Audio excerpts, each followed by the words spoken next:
Alright, I'm back with my man, Peppy, the knowledgeable black man. We're going over a host of subjects. Everybody think I'm the angriest black man around, but I found one that's a little bit more angry than me. So, I'm just throwing this out here. What you think of the whole Donald Sterling situation in the Clippers and what he said, and do you think he should be able to lose his job? I mean, lose his team, or what he said, even like just that whole situation in general. Then I'm gonna give you what I think. I personally, I just, I think Donald Sterling is a distraction. You know what I mean? From the real criminals. You know what I mean? Which is, again, this government that supports and is built on white supremacy. So, in that, you know what I mean, viewpoint of it, like I said, he's small potatoes. The fact that he don't want niggas coming to his game, fine. I mean, obviously he's happy with a certain amount of money, because our dollars last time I checked was just as green as anybody else's. So the way I look at it as a black person, and had I been a resident of Los Angeles and, in a position to attend or have been attending those games, from the moment that I heard those tapes, I would just not fucking go to the games. I mean, I ain't gonna give him my money. I know my money ain't welcome. Shit. Mm-hmm. But that ain't shit when I'm thinking about what's really oppressing black people. You know what I mean? And like I said, it's this white supremacist system. And until, what I mean, we reconcile that, you know what I mean, there's always going to be the Donald Sterlings of the world. He's just a basketball owner with a few slaves. You know what I'm saying? I'm more concerned about the overwhelming population of, mental slaves, See, my whole take on the thing is he just said what motherfuckers feel anyway. So, like, only thing is he just verbalized it and got caught verbalizing it. And I don't have no problem with what he said, because I spoke with my friend Shelton one time who was talking about it, and I said, well, you know what I'm saying? Me and Toya thinking about getting some properties, and I'm not renting no goddamn nigga with no whole bunch of kids, you know what I'm saying? 4 or 5 kids, tearing up my property. So, like, I don't have no problem with that. What my problem is, I know that the chick, she was fucking somebody else. She was fucking somebody else. I got the problem with the motherfucker that she was fucking. Because he was supposed to stop that bitch at every angle from doing anything stupid.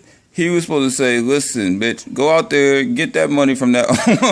Like, how could you mess that up? Jack him off, whatever you got to do. Just a little fetish. Yeah, whatever he got to do. He was married, She wasn't nothing but a side piece.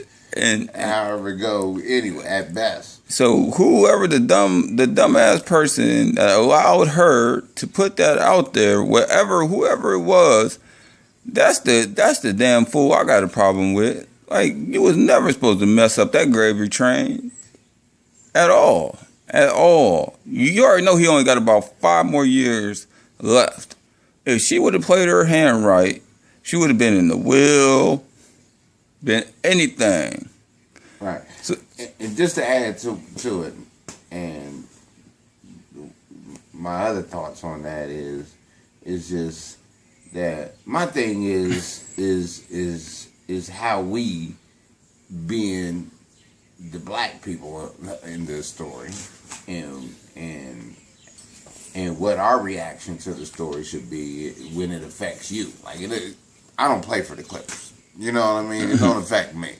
So, but what about his housing practices though? Because they said like he'd been discriminating against blacks and people of color in his housing development. How he got all the money in the first place? Well, I don't know. I can't really say I got enough information to really kind of, but I mean, of course, A racist is a racist. A horse is a horse. Racist is a racist. I would suspect that there's a racist element to everything he does. You know what I mean? He's a fucking racist. You know what I mean? He believes that it's legitimate to oppress black people. Flat out, plain and simple.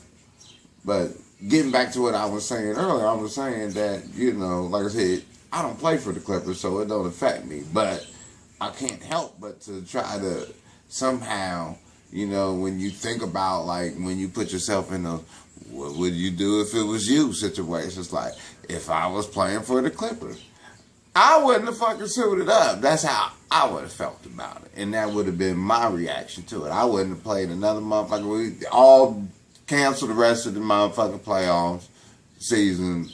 I don't give a fuck what money is lost. I don't even give a fuck about what money I'm not gonna make.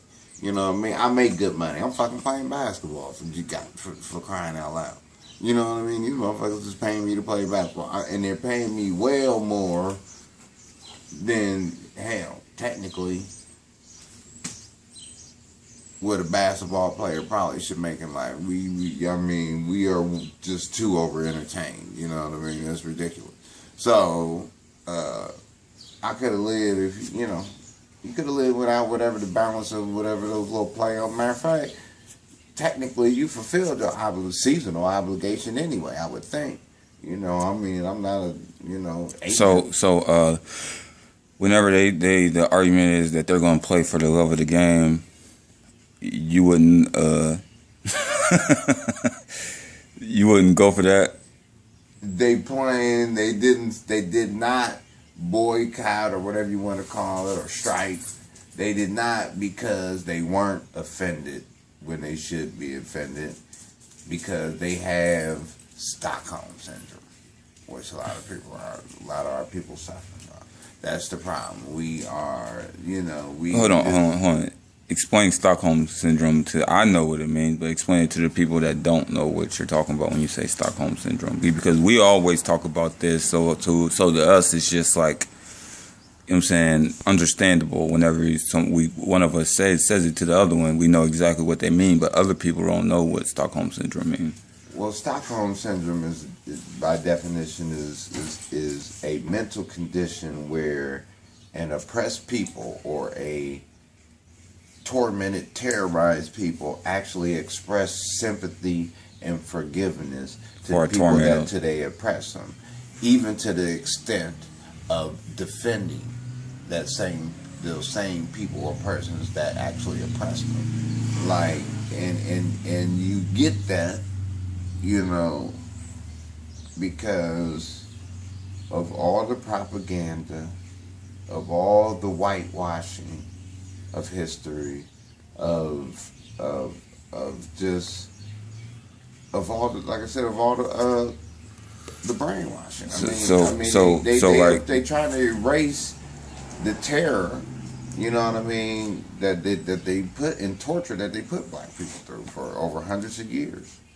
You know what I mean, with you know, inaugurating a new, you know, black president, and, you know, these certain accomplishments and thresholds that we've been able to unable to break until recent times or whatever. Like, but in reality is that they are still practicing white supremacy in this culture. You know what I mean?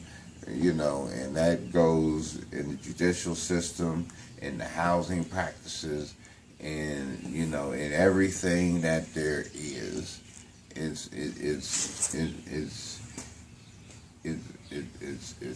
is what it is. Yeah. So basically, to break it, just to simplify it, is like whenever the you know, the slave master used to treat treat one man good and get him to believe, like, yeah, this is our house, boss. You know what I'm saying? This is our house, son. Yeah. You know what I'm saying? The Willie Lynch thing. Yeah. You know what I mean? Like, you put this one up against this one because you treat this one better. Let's just say, for instance, the light-skinned nigga better than the dark-skinned nigga. Then, you know, you pitting light-skinned niggas versus dark skinned, you know what I mean? Yeah. If you're going to give the light-skinned niggas special treatment, you know what I mean? Yeah. Then, you know, the dark-skinned niggas quite naturally is is not gonna feel too good about the light skin. Yeah. You know what I mean? Yeah. Us two couldn't been friends if we were slaves. Cause your yellow ass would have been, pick that cotton, Robinson, get your ass up. You ain't picking fast enough, boss. Yeah, I probably wouldn't have made the cut too long. I probably would have been one of the first cuts. You'd have been walking around with a half a foot. Drive, I would have been in the bottom of the swimming with the fishes. I don't know if I could have even made the journey. You didn't walk around with a half a foot? Yeah. Then getting there and then touching down and then all the rest of the shit that came with that, boy, them motherfuckers for. Like I said, I don't know. Like I said, I know a lot of people got their own, perception of what the devil is, but it's hard for me to even see the devil doing anything worse than white folks did niggas in slavery. So, I'll, take that how you want to, but that's on some real shit. I mean, when you talking about cutting pregnant women open, you know what I mean, and then when the fetus fall out that motherfucker, and then you stomp and crush the fetus's head in front of the other mother, in front of all the rest of the, the women, and you know what I mean, in the tribes or whatever. That's some cold shit right there. You a cold motherfucker. You know what I mean? And then you kill mom and dad, and then you raise that child as a motherless, fatherless, you know what I mean, baby, and then you teach them white is everything. You know what I mean? That's some cold shit, bro.